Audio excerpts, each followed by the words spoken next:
everyone. Welcome back to our course. Our topic today is the creative space of translators. As a professional group, translators must help the initiator of the translation or the author of the original text achieve the purpose of translation within the scope of professional ethics. The creative space of translator means that after the purpose of translation has been clarified, the translator should know what he or she could do and how to do it. In this class, we will look at from 4 different aspects. The first one is reconstruction of imagination, which is the mental process of reproducing the corresponding image of things in the mind according to the description of language or the indication of patterns, symbols, marks, models, etc. The fundamental feature of reconstruction of imagination is reproduction or copy, which must be consistent with the original objects to the greatest extent.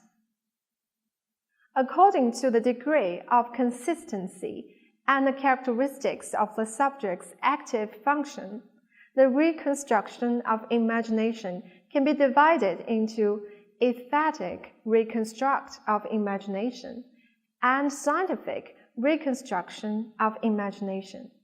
Aesthetic reconstruction of imagination not only allows but also requires the aesthetic subjects to give full play to its active role and obtain aesthetic results that are not completely consistent with the creator's subjective intentions.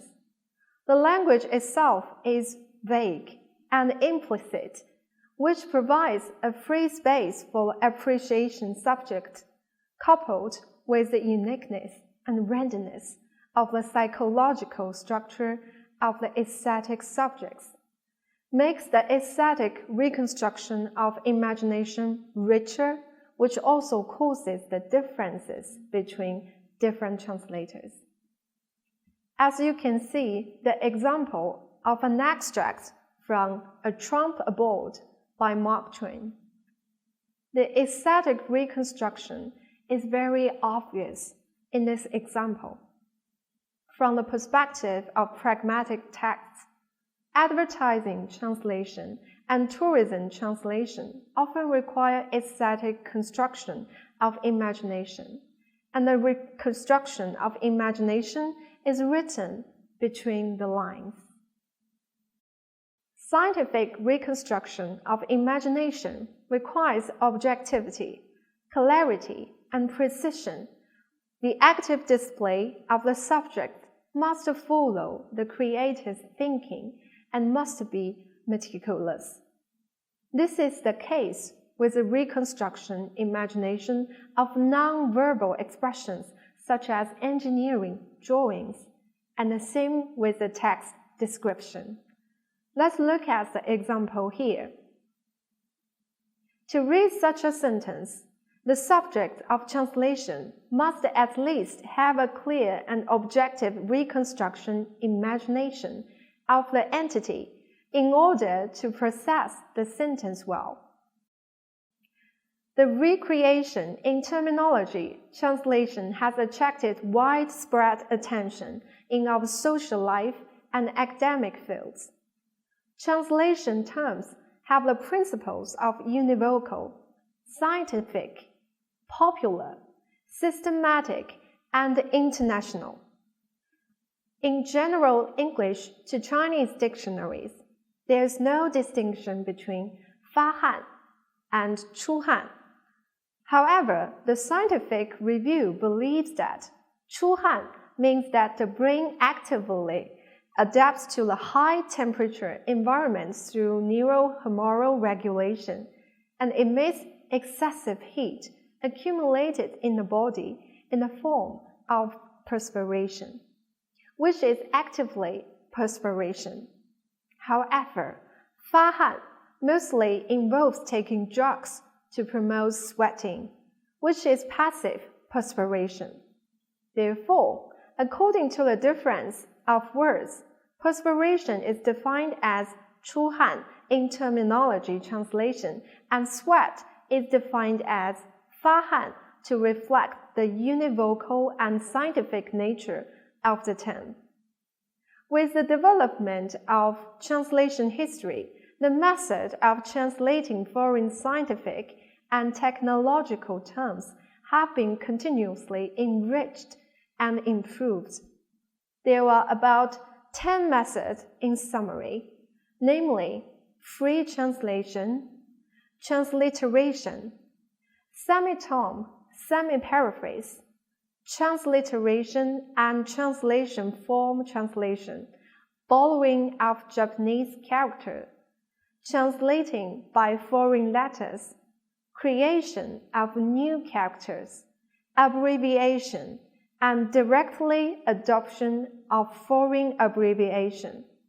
Most of them need to be recreated. The next aspect is recreation in translation, which means that the translator overcomes the fetters of the literal meaning and translates its referential meaning, or overcomes the fetters of the language form to translate its linguistic meaning, or translates the pragmatic meaning according to the needs of the context. Look at the sentence. 三人品字是坐下，随便谈了起来。Chinese is hieroglyphs, and the fonts are full of images. The English translation transforms the image meaning of the word 品 from the pragmatic perspective.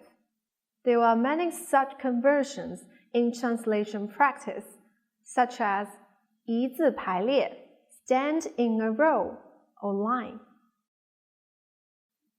The last aspect is adjustment of the stylistic structure, which is the adjustment of a wider range of language forms.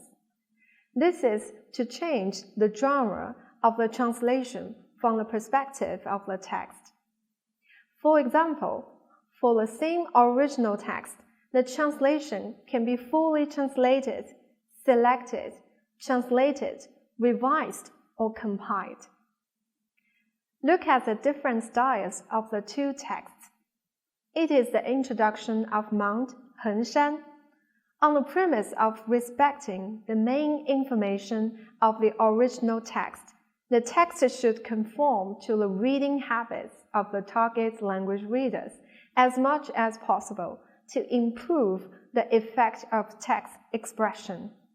In summary, today we have talked about the creative space of translators from 4 aspects. They are: number 1, construction of imagination; number 2, recreation in terminology translation; number 3, change of language form; and number 4, adjustment of the stylistic structure. That is all for the class. Thank you, and see you next time.